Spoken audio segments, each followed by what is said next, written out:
이때 당시에 영국은 상선 보호에 굉장히 많은 힘을 기울이고 있었죠. 예, 맞습니다. 1939년 제2차 세계대전이 일어날 그 시점에서요. 원양선이 3,000척, 예, 그리고 대형 연안선이 1,000척. 그래서 이 정도의 규모는요. 전 세계 상선 수송량의 25% 내지 30%예요. 그래서 총 등록 톤수, 총 용적이 2,100만 톤이었고요. 상선대에 복무하는 승조원만 해도 16만 명이었습니다. 기본적으로 호송 체계라는 게 컨보이 시스템이 그러니까 상선이 하나 둘이 가는 게 아니라 때로 이렇게 뭉쳐놓고 거기에 이제 해군이 호위하는 거잖아요. 근데 이거는 손실률 자체가 1대 163이었습니다. 그러니까 되게 1차 대전 때부터 이미 낮았기 때문에 이런 경험이 있었기 때문에 2차 대전 때는 영국이 바로 이 시스템을 도입을 합니다. 그래서 보통 한 4에서 5척이 한 개 열을 만듭니다. 이런 열들이 여러 개 배치가 돼서 바깥쪽에 해군 전력이 위치를 해가지고 이제 호위 전력인 거죠. 여기 이제 유보트를 접근하면 방어를 하는 이제 그런 역할을 하는 건데, 근데 그 정도로 영국에게는 지금 이 호송하는 부분이 원활하게 하는 부분이 절실했다는 의미인 거죠.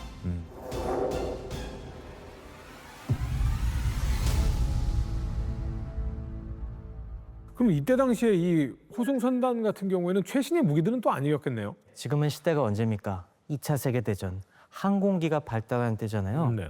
그래서 사실 항공기가 제 역할을 해줘야 되는데 처음에 그걸 못 해줍니다. 그래서 빈 허점들이 되게 많았어요.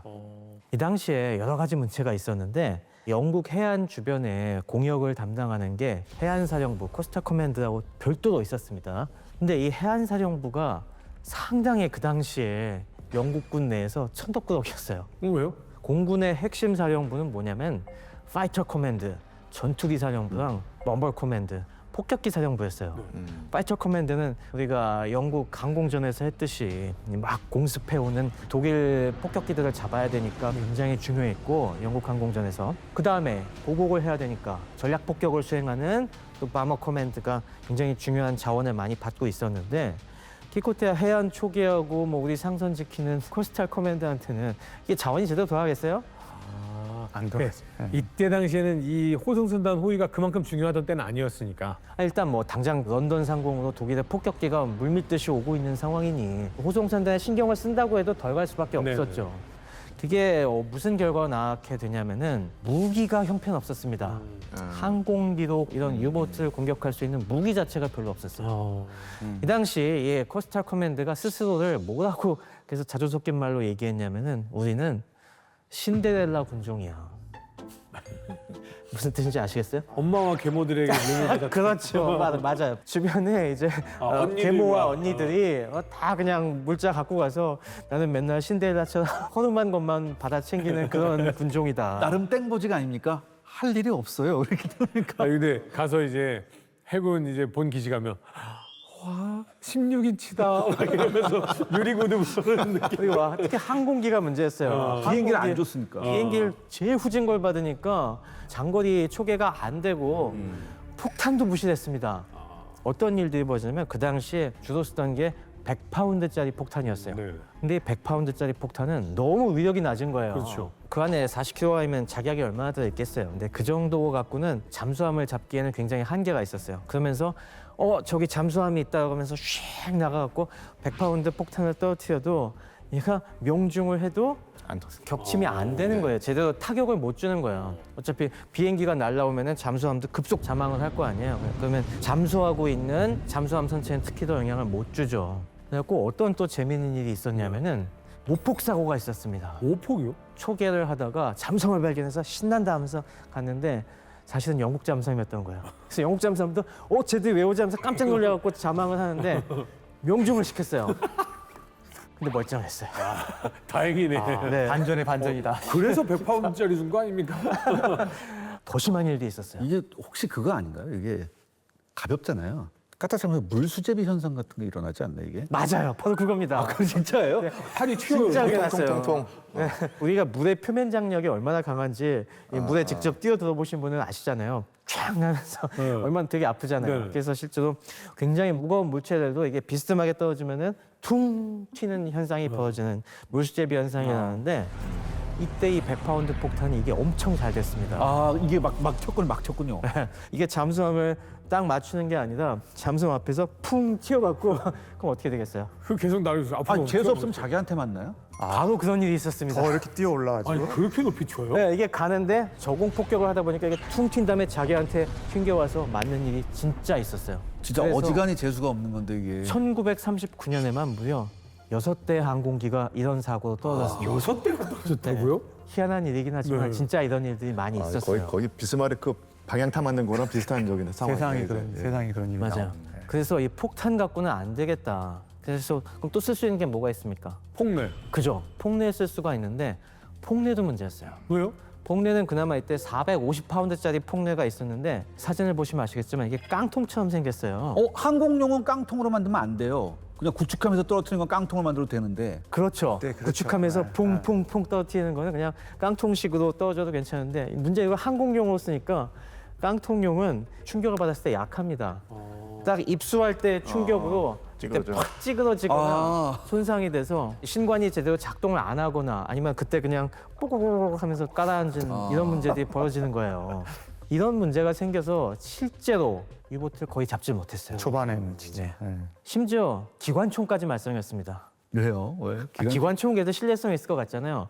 문제는 이 당시 코스탈 커맨드의 초계기에 탑재하는 기관총이 다 이 303구경, 그러니까 7.7mm짜리 고구경이었어요. 구경이 너무 작은 거야. 네. 네.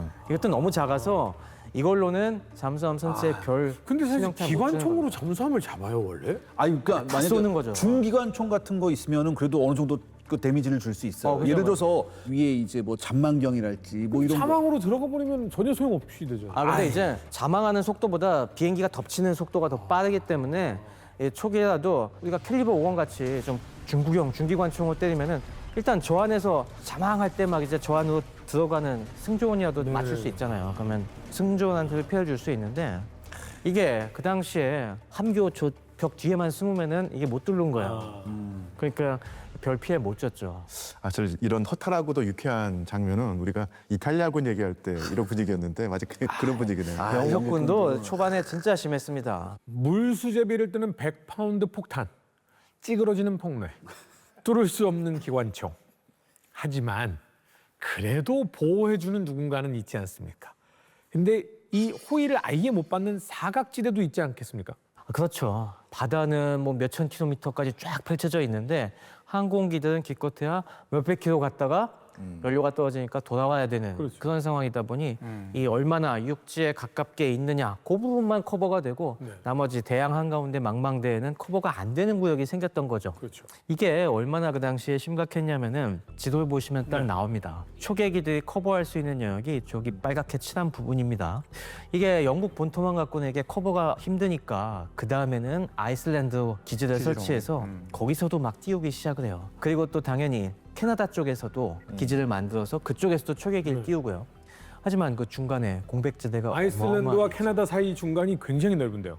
맞습니다. 나중에 점점점 이제 장거리 초계기를 띄우고 아예 물 위에서 뜰 수 있는 비행정들을 대거 보내갖고 이제 점점점 그 공백을 메꾸지만은 1941년까지는 저 공백지대가 굉장히 컸어요.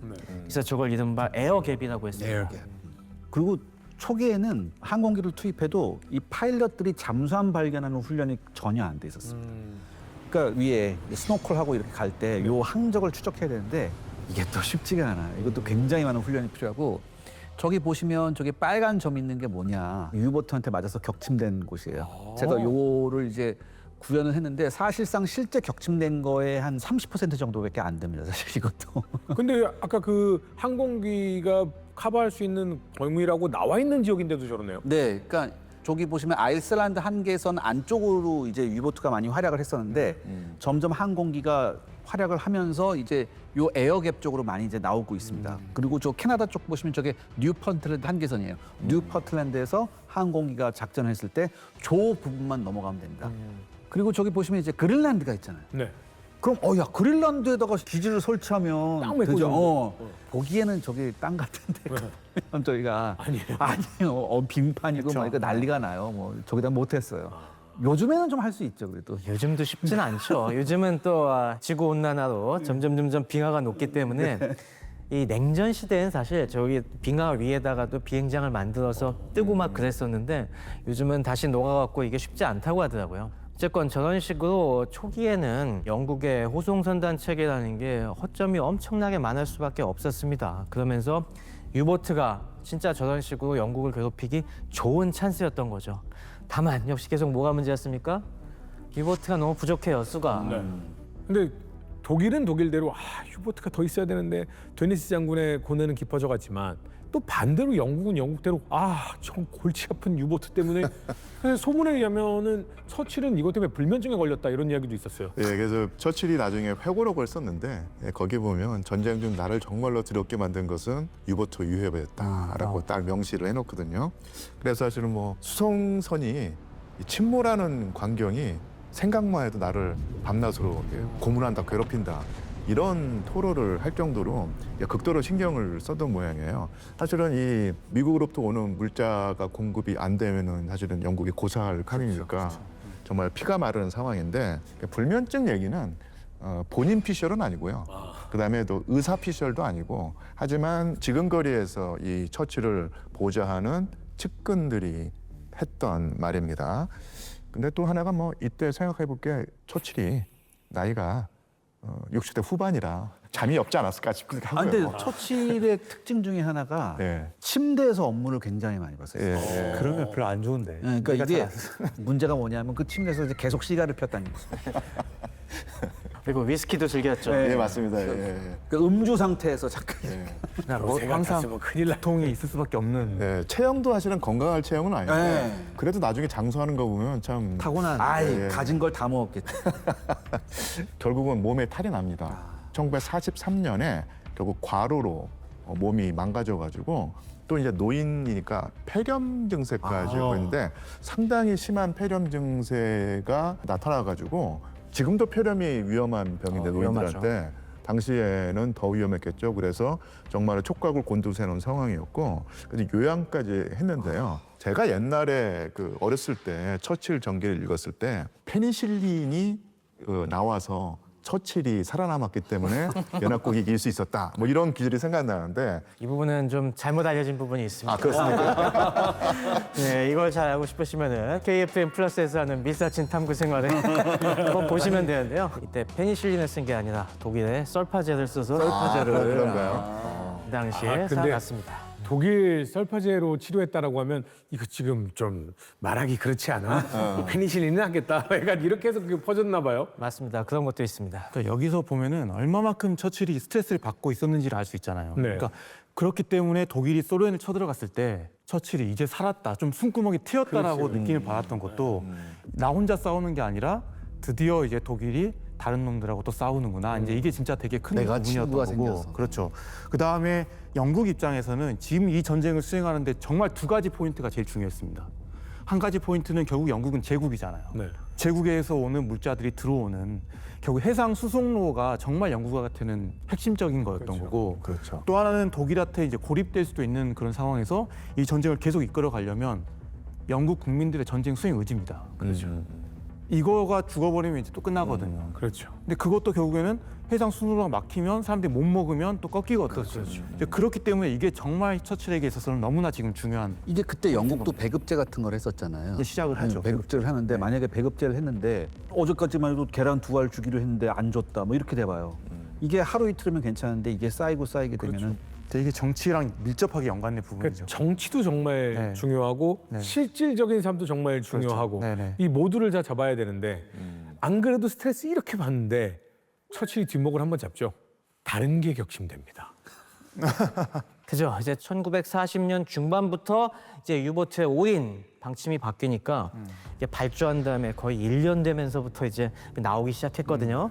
그러면서 1941년 하반기부터는 드디어 한 달에 유보트가 거의 20척씩 나오기 시작합니다. 오 괜찮네. 그죠. 이제 1941년 여름 대서양뿐만이 아니라 이들을 지중해로도 보내기 시작합니다. 지중해로. 근데 지중해는 아무래도 이탈리아 해군이 건재하기 때문에 여기에 매복해서 독일 유보트들이 아주 큰 놈들을 잡는 데 성공을 해요. 그래서 이게 1941년 11월에 극적인 사건들이 벌어집니다. 영국이 자랑하던 장갑 항모 아크로열이 격침되는 사고가 벌어져요. 비스마르크한테 비수를 꽂아. 그죠. 아크로열은 가장 영국 해군에서 영광된 배에게만 붙이는 이름이거든요. 아크로열. 원래 왕이 타는 배라는 그 뜻이잖아요. 아주 그 상징적인 장갑 항모였고 이미 대서양 전투에서 어마어마한 전공을 세운 배였는데 이게 U-81에 의해서 격침되는 일대 사건이 벌어집니다. 아니 근데 항모가 어뢰 맞고 그냥 격침이 돼 버려요. 단순한 사건이 아니었어요. 이게 정말 독일이 그동안 절치부심해서 용의주도하게 나온 결과입니다. 원래 이 아크로열이 지중해에서 무슨 임무를 많이 수행했냐면은 이집트로 긴급하게 보내야 될 이런 수송선단들을 호위하는 목적으로 많이 쓰였거든요. 그래서 이번에도 아크로열이 전투기들을 싣고 가서 그 당시 몰타 섬에 전투기 보급하는 임무를 하고서 그 다음에 돌아오는 중이었어요. 아, 전투기 배달하고 와서. 네, 전투기 배달하고 올 때가 사실 방심하게 되잖아요. 그렇죠. 이제 임무 끝났다 하면서 지브롤터 쪽으로 딱 돌아오고 있었는데 이걸 매복하고 있었던 거죠. 이때 U-81이 항적을 추적하면서 보고 있다가 그 당시 이 호위함들, 주변에도 호위 구축함들이 당연히 있잖아요. 이 호위 구축함들 사이에 빈틈을 싹 발견합니다. 그러면서 일로 스르륵 빠져 들어가서 딱 위치를 잡고 이때 정확하게 어뢰 한 발을 꽂아 넣습니다. 야. 근데 이 장갑 항모도 엄청 우리가 맷집이 있는 함이잖아요. 그래서 한 발을 맞은 다음에 얘네가 그냥 격침된 건 아니었어요. 그러면서 좀 끼우뚱 해갖고 지금 수리할 상황이 못 되니까 얘를 예인해서 가져가려고 했는데 물 쏟아져 들어오는 거 방수 처리가 제대로 안 되고 내부에서 좀 화재도 발생하고 해갖고 예인하던 도중에 이게 실수로 한쪽으로 캄이 기울어지면서 그 다음날 격침돼 버렸어요. 격침이라기에는 좀 그러네요. 맞아요. 좀 사고가 겹쳤던 거죠. 네. 근데 이 아크로열뿐만 아니었습니다. 영국이 자랑하는 전함 한 척도 여기서 또 격침입니다. 바로 영국 전함 바럼이었는데요. 이 바럼은 퀸 엘리자베스급. 네. 네. 이 퀸 엘리자베스급 전함 5척 중에 하나예요. 최종예네요. 그러니까 사실 1차 대전 때 1차 대전 얘가 최종예. 유틀란트 해전 때도 갔었던 애야. 그죠. 이게 좀 오래된 배긴 한데 그래서 워낙 1차 대전 거니까 좀 평가를 낮게 하시는 분들이 있어서 제가 일부러 좀 조사를 했는데 첫 번째 일단은 이 15인치 주포 8문이 가진 화력이 만만치가 않았습니다. 어마어마하죠. 이게 썩어도 준출하고 이탈리아 전함하고 맞짱을 뜨면 웬만큼 해볼 수 있었습니다. 네. 웬만큼이 아니고 웬만한 이탈리아 해군 전함은 찜쪄 먹을 수 있었습니다. 단 미모에선 딸렸죠.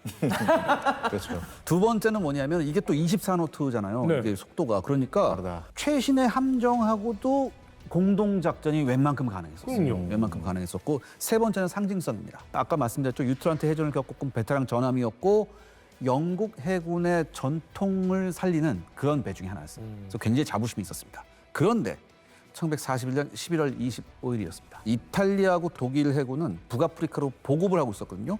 요 보급을 압박하는 영국군의 구축함하고 순양함이 있었습니다. 요거를 또 엄호하는 역할을 이 바럼이 하고 있었어요. 이때 바로 독일 잠수함 U-331이 접근합니다. 함장은 한스 디트리 폰 티젠하우젠이라는 함장이 있었는데 보고 있었는데 굉장히 구축함도 많고 순양함도 많잖아요. 어떡하지 라고 했다가 아까 아크로와 마찬가지로 빈틈이 보이는 거예요. 그래서 딱 빈틈이 보이는데 그 짧은 순간이었는데 가서 무려 어뢰를 4발을 갈깁니다. 오. 4발을 발사했고 무려 3발이 명중합니다. 바람한테. 그러니까 바람이 한쪽 측면에만 얻어맞은 거예요. 똑같은 자리에. 네. 그러니까 급격하게 기울어져요. 급격하게 기울어지면서 이때 바람 역시 데미지 컨트롤이 굉장히 부실했었습니다. 그래서 좀 함이 좀 옛날 거였기 때문에 한계도 좀 있었나요? 근데 이거는 한 군데 3발을 동시에 맞았다는 게 너무 컸어요. 그러니까 네. 파공이 너무 커갖고 말씀하신 것처럼 조치를 취하기에는 너무 데미지가 컸어요. 그러면서 너무 급격하게 쓰러지는 바람에 문제가 생겼습니다. 함이 급격하게 기울면서 안에 탄약고에 있던 탄약이 한꺼번에 쏟아져 버렸어요. 쏟아지면서 와르르 하다 보니까 유폭이 됐군요. 뒤에 엉키면서 이게 터져버린 거죠. 이 결정타였습니다. 이 바람의 격침이 2차 대전 해전사에서 굉장히 상징적인 장면 중에 하나래요, 이게. 맞습니다. 이게 전함 바람의 격침은 또 중요한 의미가 뭐냐면은 영상으로 처음부터까지 다 기록이 돼 있습니다. 독일이 다 찍어놓은 건가요? 아니요, 독일 한 게 아니라 영국 쪽에서도 항공기를 띄워갖고 이걸 갖다 지금 상황을 갖다 파악하기 위해서 주위를 뺑뺑 돌았는데 이때 카메라맨이 동승하면서 이 영상을 같이 찍은 거예요. 우연히 또 그래서 그냥 계속 찍고 있었는데 이게 폭발이 일어난 거죠. 한쪽으로. 우와. 아 정말 그 저거 찍으면서 되게 놀랐을 것 같아요. 진짜. 네. 와. 전혀 예상치 못한 상황이잖아요. 사망자가 무려 862명이 나옵니다. 이 바람이야말로 그 당시 기록으로 남은 가장 격렬한 폭발로 알려져 있습니다. 이게. 근데 이게 비대칭 전략이라는 게 정말 무서운 게 아무리 이전 시대라고 해도 15인치 8문에 24노트를 낼 수 있는 3만 톤급이라면 유보트로 치면 수십 척의 가치가 그러니까 있는 이게 거잖아요. 뭐냐면 현대 해전의 냉혹함이 그대로 드러나. 이 이후에 지중해에서 초기만 하더라도 항공모함, 전함, 순양함 골고루 격침되는 겁니다. 그러니까 이걸 들었을 처칠 생각은 어떻겠어요? 와 이거 유보트를 이거 대응하는 큰일 방법을 났네라는 생각이 찾아야겠다. 드는 거죠. 저거 분명히 내가 듣기에는 한 줌도 안 된다고 했는데 유보트가 쟤네가 지금 이렇게 한다고? 그러니까. 난 어떻게 해야 되지? 이렇게 되는 거죠 이제. 그러다 보니까 이 보고를 받고서 영국 해군 자체가 경악을 금치 못해요. 저런 장면을 만약에 영국 국민들에게 틀어줘봐요. 아이고. 어떤 난리 난리가 나죠. 나겠어요. 저게 한 달에 20척씩 나온대.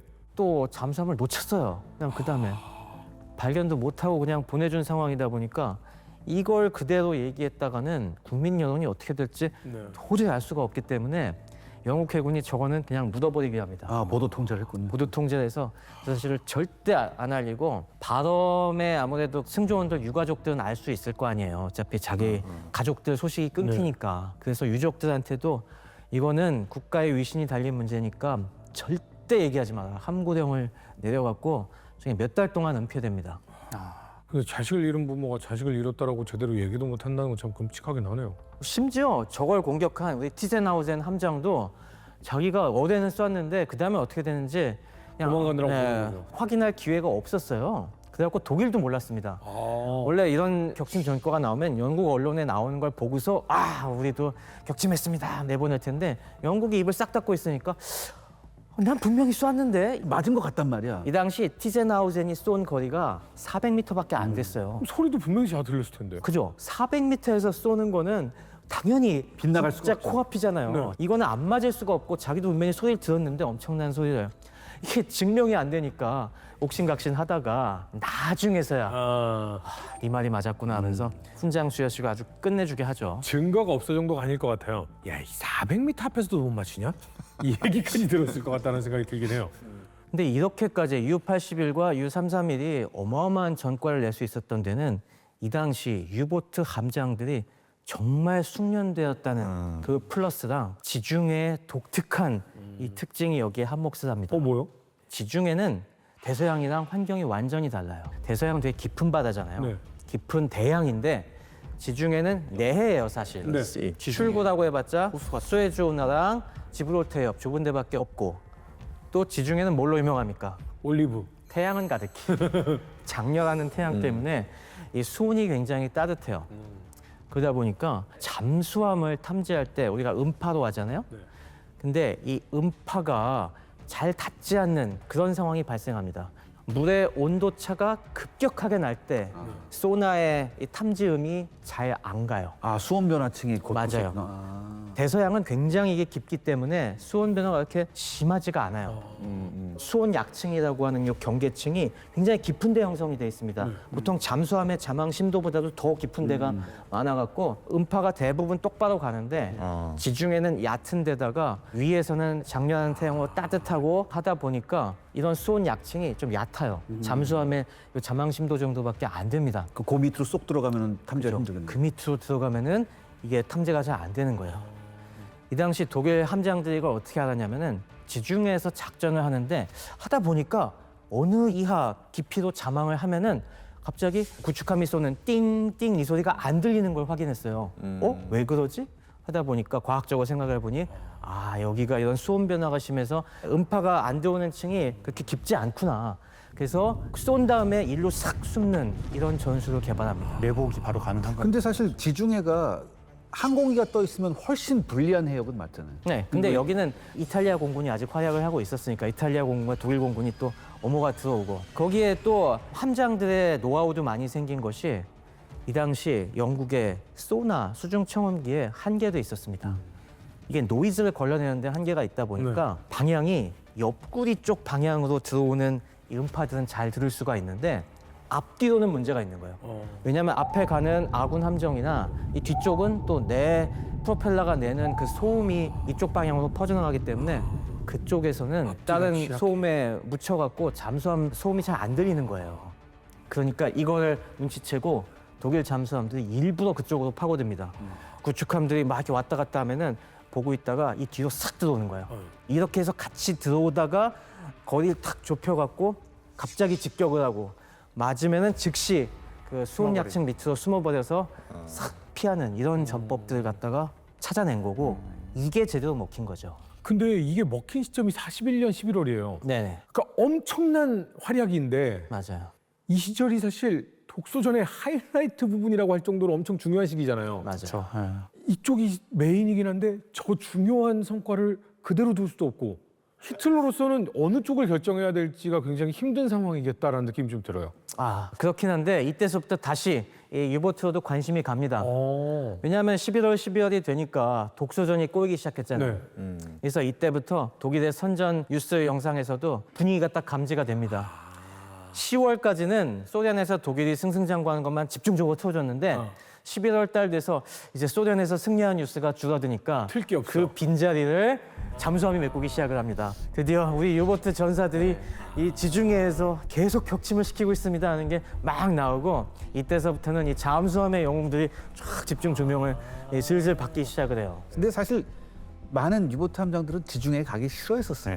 그러니까 이게 위험이 컸죠. 지중해에서 지금 전함을 격침시키고 성과를 보이긴 했지만 데니츠 입장에서는 처음부터 이게 너무 싫었습니다. 왜요? 그러니까 이제 유보트들이 막 나오기 시작하면서 내가 이 유보트를 가지고 내가 원하는 걸 지금 해보려고 하는 거잖아요. 그러니까 지금 데니츠가 원하는 건 뭐냐면 영국을 봉쇄하는 겁니다. 네. 맞아요. 그러니까 대서양으로 나가서 영국의 보급을 차단하는 것야말로 이 전쟁의 승패를 결정지을 수 있는 결정적 역할을 우리 유보트들이 할 수 있는 건데 이런 유보트들이 대서양이 아니라 지금 지중해로 가라는 상황 자체를 대단히 지금 싫어했던 상황이죠. 지금 전략적 분산을 지금 시키는 거잖아요. 근데 네. 지중해 라인만 잘 막으면 영국의 석유 원유 가져가는 과정을 막을 수 있잖아요. 아, 근데 이 지중해 항로는 영국도 웬만하면 안 썼습니다. 너무 위험하다 보니까 네. 지중해 항로는 이탈리아 중간에 해군이 시칠리아에서 독일 공군과 이탈리아 공군이 직접 직격을 할 수 있었기 때문에 아주 위급한 것만 보내고 대부분은 아프리카로 해서 돌아갔군요. 희망봉으로 돌아 보냈죠. 그래서 이제 41년 10월에 히틀러가 그래도 가라고 해서 지금 유보트 전략의 상당수가 지금 지중해로 들어가는 거예요. 근데 이제 문제는 방금 이제 뭐 유보트들의 성과를 이야기는 하긴 했지만 유보트들이 지브롤터 해협을 들어가면서 이미 많은 피해를 봅니다. 이게 되게 좁은 병목이잖아요. 네. 그러니까 상당수가 이미 지금 전선을 또 이탈했던 거고 그 다음에 큰 문제는 뭐냐면 지중해 한 번 들어가면 그냥 여기 갇히는 겁니다. 맞아요. 지도체 예, 연못이 돼버리는 네, 연못이에요. 왜 특히 지중해 들어갔다가 나오는 게 더 힘들거든요. 왜냐하면 지중해가 주로 서쪽에서 동쪽으로 흐르기 때문에 다시 나오려고 하면은 잠수함의 속도가 늦어질 수밖에 없습니다. 그러면 아무래도 위에 떠다니는 영국군의 공군기에 의해서 발각되기가 더 쉽거든요. 그게 그 또 대서양 같은 경우는 항공기가 떴을 때 급속 자망을 하면 조금 들어가도 이제 시커면서 안 보여요. 잘. 근데 지중해는 굉장히 맑거든요. 굉장히 잘 보이는 거예요. 물속에 들어갔어도. 네. 그래서 그 앞에다 폭탄 떨어뜨리는 경우도 있었고. 그러니까 이 시점에 지중해 들어가고 나서부터는 그 상선의 격침이 급감하기 시작해요. 그쪽으로는 사실 상선들이 많이 다니는 통로가 아니니까. 그렇죠. 다시 우리가 대서양에 집중해야 된다는 데니츠의 주장을 정당화시켜주는 겁니다. 그렇죠. 그래서 데니츠에게 좀 뭔가 이게 입김이 좀 살아나는 이제 그런 상황이 된 거고 결정적으로 1941년 12월에 일본이 미국을 공격하면서 미국이 전쟁에 참전하면서 유보트들에게는 새로운 기회가 열리게 되죠. 새로운 기회요. 미국이 참전했어요. 이제는 캐나다에서부터 오는 게 아니라 미국 항구에서부터 올 수도 있고 그리고 미국이 참전하면서 미국을 공격할 수 있는 기회가 열리게 되니까 유보트 입장에서는 더 많은 타겟들이 이제 기회가 열리게 되는 거죠. 데니츠 장군이 굉장히 계획적이고 현명하다라는 생각을 했었거든요. 이 부분은 약간 일본하고도 비슷하네요. 아니 미국이 참전했는데 기회야 이런 생각을 했다고요? 그럼 나의 이제 전력을 더 이제 늘리기 위해서. 그러니까 그렇죠. 이게 드디어 우리 독일 해군의 실력을 보여줄 기회가 생겼다는 거죠. 정확히는 그런 우리 유보트들의 실력을 네. 보여줄 기회다. 이런 거죠. 하여튼 이쪽은 뭐 실력 보여주고 명예만 채울 수 있으면 뭐든 하는 느낌이에요. 일본은 어떻게 했어요? 소련이 어려운 상대라고 생각해서 미국을 미국이야. 네. 예, 그랬던 것 같아요. 미국이 그 전에 1차 세계대전 참전을 했지만 그래서 전쟁 경험도 없고 군대 규모가 작아서 만만하게 보지 않았나 싶은 생각이 뭐 들어요. 해군 전력은 사실은 보여준 적이 거의 없었으니까. 예, 예. 아직은 미국이 그게 아니니까. 네. 그래서 혹자는 히틀러가 외국을 안 나가보고 특히 미국을 가본 적이 없는 어떤 그 경험이 이런 결정에 작용했을 것이다. 뭐 그렇게 말하는 사람도 있죠. 이래서 애들 데리고 다른 나라를 많이 여행을 맞습니다. 다녀봐야 된다. 견문을 많이 넓혀놔야죠. 네. 드니츠 생각입니다. 네. 잠깐만.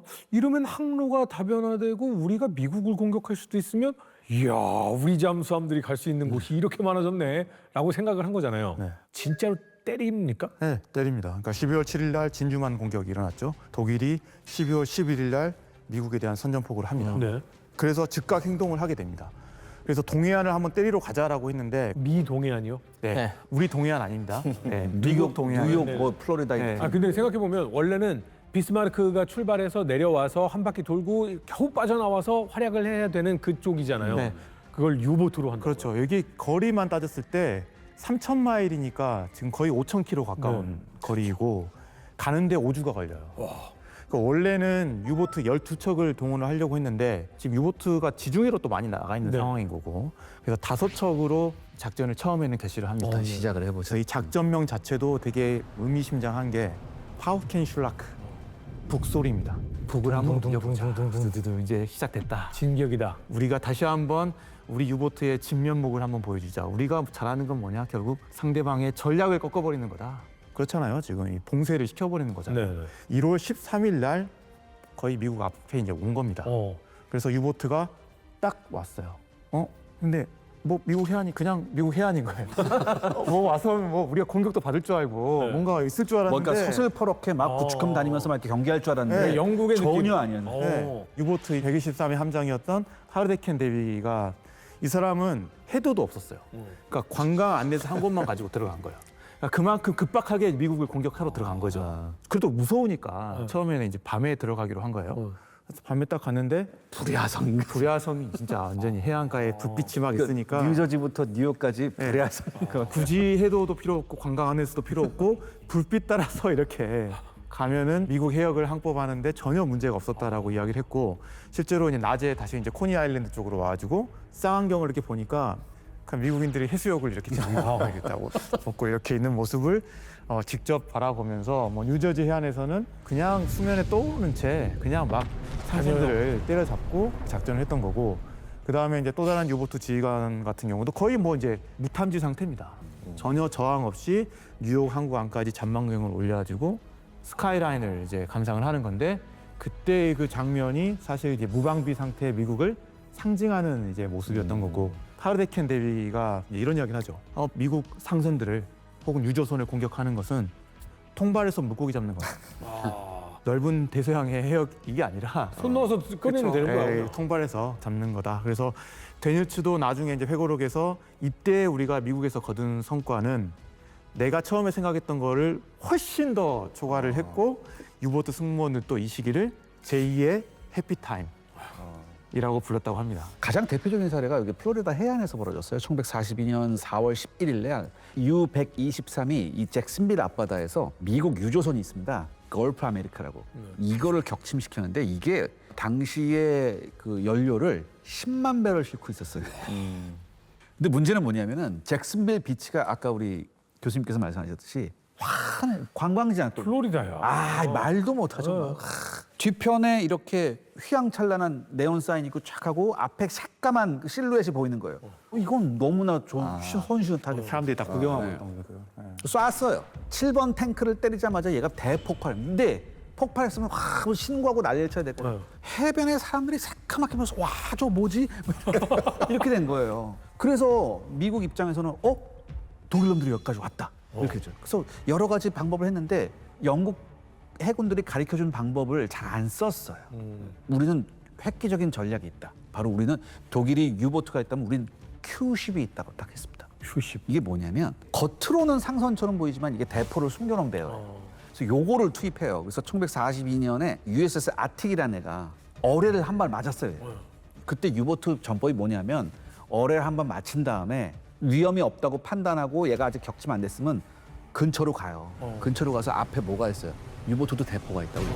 대포를 쏴요. 왜냐하면 어뢰가 아까우니까. 한 14발 실었거든, 열에. 한 5,000km 왔는데 이거 그렇지. 다 쓰면 다시 돌아가야 되니까. 그러니까 대포를 쏘는 거야. 그러니까 얘가 접근할 때까지 기다리고 있다가 맞짱을 한번 떴다고. 맞짱을 떴는데 유보트가 금방 도망갔어요. 도망가서 어뢰를 또 쐈습니다. 그러니까 이제 겹침돼 버린 거예요. 그러니까 이런 꼼수도 안 통하게 됐죠. 그리고 또 하나 이제 이 노스캐롤라이나 이제 아우터스뱅크 해역이 굉장히 참담했는데 여기에서 유보트가 굉장히 많이 준동을 합니다. 그래서 여기 국립공원관리청이 뭐라고 얘기했냐면은 매일같이 유조선이 격침된다. 그래서 화염이 너무 밝아가지고 우리는 밤에도 해안에 앉아서 신문을 읽을 수 있다 이렇게 얘기를 해요. 아, 그 비유가 그럴 비유가 아닌 것 같은데. 그러니까 매일같이 이쪽으로 기름하고 잔해하고 시신이 해변에 밀려옵니다. 그래서 토피도 정션, 즉 어뢰 교차로라는 그런 이름까지 붙여요. 이 해역에만 1억 5천만 갤런의 기름이 쏟아졌대요. 오염도 엄청 말도 안 되는. 엄청났었겠네. 그래서 2주 만에 41척을 격침을 시킨 그 동해안 일대에서. 그리고 말씀하신 4월에 최고점을 찍었어요. 그러니까 미국에서도 아무것도 안 한 건 아니고 3, 4월 달에 뭔가 조치를 합니다. 왜? 공격을 받았으니까 네. 2월부터. 그러면서 미군에서 했던 건 뭐냐면 일단 유조선은 가지 말고 항구에 정박해 있어라. 네. 그리고 이제 가는 배에다가는 호위함 경비 정도를 붙입니다. 근데 그걸로 좀 불충분했던 거죠. 그리고 이런 사실 때문에 해안에 있었던 사람들은 소문이 다 날 거 아니에요. 그러면서 자원자들을 중심으로 뭔가 조직도 됩니다. 그게 이제 훌리건 해군이에요.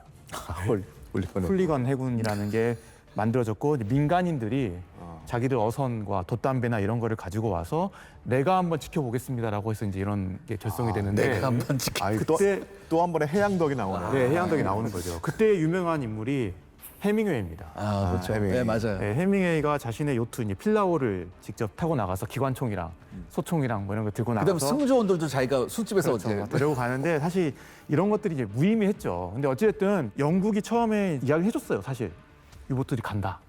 경고를 해줍니다. 특히 방법도 알려줬죠. 네, 그 뒤로 또 21척이 새로 또 오거든요. 그런 거를 다 알려줬지만 미국이 일부러 거절합니다. 왜요? 거부를 하는 게 당시에 이제 킹 제도였잖아요. 킹이 봤을 때는 일단 영국이 조언해준 건 뭐냐면 일단 호송 선단을 만들어라. 그렇죠.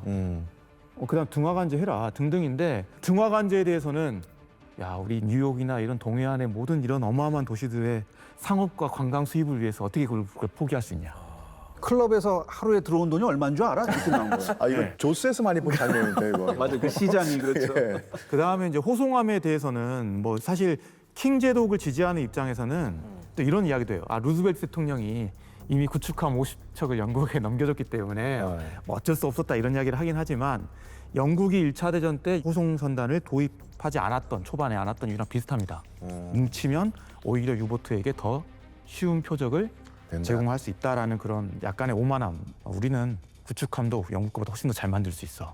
차라리 적극적으로 내가 유보트를 찾을 것이다. 이제 이런 이야기를 했는데 그걸 또 이제 쉽지 않았던 그런 상황으로 계속 전개가 되는 거죠. 근데 잠수함을 상대로 공격 정신을 이렇게 한다는 건 이게 뭐 필요하긴 한데 이게 충분한 조건은 아니거든요. 사실 잠수함전을 할 때 핵심은 뭐냐면 그럼 영국은 왜 선단을 했느냐? 영국은 공격 정신이 중요한 게 아니라 시스템이 중요하다고 봤던 거고 미국은 그렇게 안 봤던 것 같아요. 근데 뭐 역사의 명언이 있잖아요. 나는 달라. 이번엔 달라. 그것이 역사를 반복하게 만들죠. 네. 그래서 이제 42년 1월부터 8월까지 미국의 피해를 보면은 피해가 600척이 넘어요. 크네. 310만 톤의 선박이 격침돼요. 이건 그냥 아픈 수준이 아니잖아요. 그렇죠. 그리고 그 기간 동안에 유보트의 피해가 한 22척입니다. 그래서 이 당시에 얼마나 상황이 처참했는지를 보여주는 게 저 지도인 것 같은데 저게 저게 41년 1월부터 7월까지 유보트의 전과를 갖다가 표시한 지도예요. 미국 쪽 해안이 새카매요. 그렇죠. 그전에는 저 북대서양 그쪽 항로에서 유보트가 격침이 많았었는데 저희 어디에 집중돼 있습니까? 미국 동해안. 근데 미국 동해안뿐만이 아니죠. 카리브해도 그냥 시꺼멓고. 커리브에 엄청 많이 들어갔네요. 네. 남미 쪽으로. 그리고 저 안에 심지어 저 멕시코만 그 안쪽까지도 엄청나게 많이 격파됐습니다. 사탕수수랑 씨가를 막으려고. 그래서 실제로는 독일 유보트들이 카리브해 해적이었다는 얘기들도 있어요. 카리브의 해적이라고 말씀하셨잖아요. 그것도 어느 정도 맞는 얘기가 뭐냐면 유보트 생활 오래 하면 다 수염이 이렇게 길어요. 그다음에 옷골 거짓골이죠. 근데 어뢰 아깝잖아요. 네. 그럼 웬만한 상선이 있으면 떠올라가지고 대포 쏜다고요. 근데 시커매가지고 수염 이렇게 기른 애들이 나가서 대포 쏘고 이렇게 다가와봐요. 상선 입장에서는 백기 흔들면 돈 되는 거 되나 봐. 그렇죠.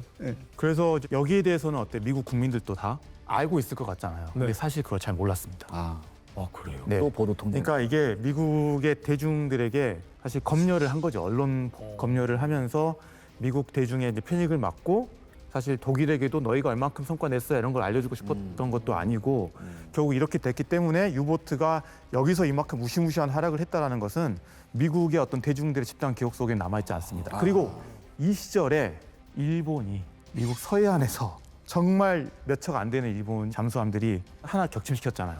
그게 대대적으로 보도됐습니다. 그러니까 일본의 짐주만 공습은 이미 미 국민들을 엄청 분노시켰고 그렇죠. 다들 알고 있는 사실인데 독일이 공격했다라는 것마저 알려지면 미국으로서는 곤란한 상황이라서 일부러 안 한 거죠. 그렇죠. 네네. 그리고 뭐 1월 말에 미국 해군에서 유보트 몇 척 격침했다고 보고를 했거든요. 네. 발표를 하는데 사실 그거는 석 달 뒤엔 4월 달이나 이루어졌던 거예요. 그러니까 봉쇄만 한 게 아니라 거짓말도 한 거죠. 네. 근데 여기서 또 재밌게 하나 볼 점이 뭐냐면 오히려 킹 제독은 조금 약간 나이브했잖아요. 네. 오히려 육군 참모총장 조지 마샬이 킹한테 경고를 해요. 네. 뭐라고 경고를 하냐면 너네 지금 이런 식으로 계속 다 작살나고 이렇게 되면 미국의 병력과 항공기를 결정적인 전장에 보내지 못할 수 있다. 그래서 너네가 정신을 차려야 된다라고 얘기를 해요. 쉽게 말해서 마샬이 본 건 단순한 선박 손실이 아니라 일본의 진주만 공습으로 2차 대전에 참가했을 때 분명히 처칠이 한 말이 있었거든요. 저머니 퍼스트라고. 선독일 후 일본이었잖아요. 그런데 만약에 지금 이 체계가 이렇게 돼버린다면 이게 유보트가 준동하는 건 우리 지금 미국 배 가라앉히는 것만이 아니라 미국의 전쟁 수행하는 모든 시간표 자체를 뒤틀 수 있다라고 생각합니다. 그러니까 여기서 왜 언론을 통제했느냐에 대한 이유가 나오는데 당연히 빨리 대응을 하고 싶었지만 미국 해군도 지금 일본과 독일을 둘 다 신경 써야 되는 그러니까 시간이 정말 필요한 상황이었던 거고 당장 이걸 언론에 터뜨려버리면 뭐라도 해야 되는 상황이잖아요. 근데 그거를 아직은 미국이 할 수 없었던 능력도 분명히 있습니다. 사면 초과의 느낌이 있긴 해요. 네. 진주만 공습 당하고 미드웨이 해전 이제 막 해야 되고 막 이런 엄청나게 중요한 태평양 전쟁 와중에 독일 쪽으로 우리 해군력을 보낸다라는 게 쉽진 않았을 것 아직은 쉽지 않은 상황이고 42년 3월 달에 영국이 도와주거든요. 그 영국이 코벳함이랑 뭐 시작해가지고 함선을 또 미국에 보내주기도 하고 이제 그런 거 힘입어서 이제 킹 제독 같은 경우도 호송 체계를 이제는 만들기 시작하죠. 그러면서 어느 정도 유보트의 공격에 대한 통제가 이제 가능해지게 되는 이제 시점이 찾아옵니다 미국에게. 네. 근데 유 교수님, 지금 영국도 주야장천 그 얘기를 했었고 예. 미국도 이런 피해를 입었다면 예. 선 독일, 후 일본을 지키는 게 맞는 거 아니었어요? 예, 그래서 미국이 볼 때 일본한테 뼈아프게 얻어맞긴 했지만 그래도 독일이 더 강국이기 때문에 독일이 더 위협적이라고 생각을 했던 거예요. 그래서 만약에 독일을 먼저 제압하지 않게 되면은 영국이 무너질 것이고 영국이 무너지면 대서양이 독일의 앞마당이 될 것이고 그러면 미국의 동부가 위험해진다는 얘기죠. 그러니까 미국이 물론 서쪽에도 해안이 있고 동쪽에도 해안이 있지만 더 중요한 도시들이 동부에 몰려 있기 때문에 동부를 더 중시할 수밖에 없는 상황이었고요. 또 하나 우리가 좀 놓치고 있는 그 사항이 하나 있는데 독일이 사실은 1920년대부터 슬금슬금 이 남미 쪽으로 파고 들어왔던 거예요. 그래요? 예, 당연히 그 미국으로서는 다른 건 몰라도 아메리카 중남미는 우리의 앞마당이다. 여기는 절대로 건드리면 안 된다. 했는데 자기 땅은 아닌데 항상 아메리카라고 해요. 예. 그런데 그 1920년대 30년대에 독일 자본이 진출을 해서 그쪽에서 원료를 가져가고 계속 수출을 하면서 이 중남미가 독일의 시장으로 잠식되는 걸 보면서 요것 봐라 하면서 요거 가면 안 되겠다 하면서 계속 신경을 거슬렸던 거죠. 아르헨티나는 굉장히 친독 국가예요. 예. 중남미에도 이 독일계 이민들이 많이 갑니다. 그래서 아르헨티나, 브라질, 칠레에 독일계 커뮤니티가 있어가지고 독일이 더 세력을 확장할지도 모른다는 어떤 걱정을 불러일으킨 상황이었어요. 그래서 나치 독일의 해외 조직이라고 하는 부서가 있는데 이 여기서 파견된 요원들이 또 남미에서 많이 활동을 합니다. 그러니까 미국으로서 정말 신경이 곤두서는 거예요. 더더군다나 아르헨티나 같은 경우는 독일계 이민도 많았고요. 아르헨티나의 거의 인구 대부분이 다 이탈리아 이민이지 않습니까? 거의 절반이 넘어갈 겁니다. 축구 기반이구나. 예. 그래서 예전에 엄마 찾아 산말리라고 하죠. 마르코. 있어요. 예, 예. 엄마가 아르헨티나로 이제 일자리 가가지고 아들이 그 찾아서 산말리를 헤매는 그런. 아들이 그 거거든요. 밀항을 하죠. 예, 그래서. 예. 더더군다나 아르헨티나 같은 경우는 또 이탈리아계 주임이 많아서 더더욱더 이탈리아와 독일의 동맹국이니까 미국을 좀 신경에 곤두세워가지고 이거를 반드시 그 막아야 된다고 생각해서 더더욱더 독일에 치중을 했던 것이고요. 여기서 뭐 나중에 나오는 얘기겠지만 전쟁이 끝나고 난 다음에 나치 잔당들이 많이 가요. 남미나 특히 아르헨티나 가는 이유가 다 이런 이유 때문에 그렇습니다. 아 그래서 모사드가 아르헨티나로 예, 예. 그렇게 많이 갔군요. 예. 사실 뭐 선 독일 후 일본이라고 하지만 영어로 따지면 Germany first거든요. 그렇죠. 후 일본은 어떻게 보면 거의 좀 된 말일 수도 있는데 이미 지금 미국이 참전 전부터 영국과 합의를 본 내용인 그렇죠. 거고 예. 그 다음에 이제 일본이 미국을 공격하고 나니까 지난번 태평양전도 나왔잖아요. 처칠이 다시 한번 확인하러 오잖아요. 네. 그래서 아르카드함에서 재확인했던 부분인데 문제는 킹 제독이나 특히 해군 쪽에서는 일본이 더 중요하다고 많이 생각을 했습니다. 그러니까 우리 해군이 더 필요하고 더 지금 위급한 데는 일본이다. 지금 상황만 보면 약간 그렇죠. 네. 하지만 이제 미국의 큰 대전략을 놓고 봤을 때는 이제 교수님 말씀해 주신 대로 독일이 더 위협적이고 장기적으로 봤을 때도 일본은 독일만큼 성장할 수가 없다. 충분히 봉쇄만으로도 가능하다. 약간 이런 판단들을 했겠지만 이 시점에서는 사실 자원들이 더 일본으로 훨씬 더 많이 간 것도 사실입니다. 아니, 그 사실 이러니까 처칠이 좌불안석이었던 것 같긴 합니다. 그렇죠. 상황상 보면 훨씬 더 일본 쪽으로 보도도 집중되고 국민 여론들도 미국이 저렇게 가는 것 같고 독일한테 공격당한 건 왜 얘기도 안 하지? 맞아요. 라고 하니까 불안했던 것 같아요. 네. 그래서 오히려 여기서 이제 빨리 독일을 어떻게 공격해야 됩니다고 주장했던 게 또 조지 마샬 같은 참모총장의 입장이었는데 또 영국이 또 미국 말을 또 잘 안 따라오거든요. 그러면서 계속 뭔가 영국과 딜하는 과정에서 이러면 너 우리 안 한다 뭐 이런 과정들을 하면서 선 독일이 흔들리는 것처럼 계속 보이는 모습도 나타나요. 근데 그때 중심을 잡아줬던 인물이 바로 루즈벨트입니다. 그러니까 루즈벨트는 정말 영국과 손을 잡고 독일을 치는 게 중요하다라고 생각했던 거고 영국과 함께 할 때 우리가 이 전쟁에서 빛을 발할 수 있고 그렇죠. 전쟁이 끝나고도 훨씬 더 가져갈 수 있는 게 많다라는 나름의 전략적인 판단이 여기서 작용하는 부분인 것 같아요. 만약에 영국이 떨어져 나가면 미국은 양면 전쟁 어떻게 보면 바다에서 양면 전쟁. 그렇죠. 네. 이탈리아가 친 사고를 독일이 뒷수습을 해야 되는 타이밍이죠. 이탈리아랑 함께 싸우는 거는 비효율적이다. 이놈들하고 일 못합니다. 히틀러에게 이제 북아프리카 문제는 동맹 유지의 문제로 다가오게 되는 겁니다. 원래 처음부터 롬멜이 1순위였던 건 아니에요. 당시에 독일이 모든 역량을 소련 침공에 집중을 하고 있었다. 그래서 북아프리카 전역은 그런 레벨의 사람들을 내보내기에는 조금 이게 마이너한 떨어지는 전쟁. 덜 중요한 전장이었다.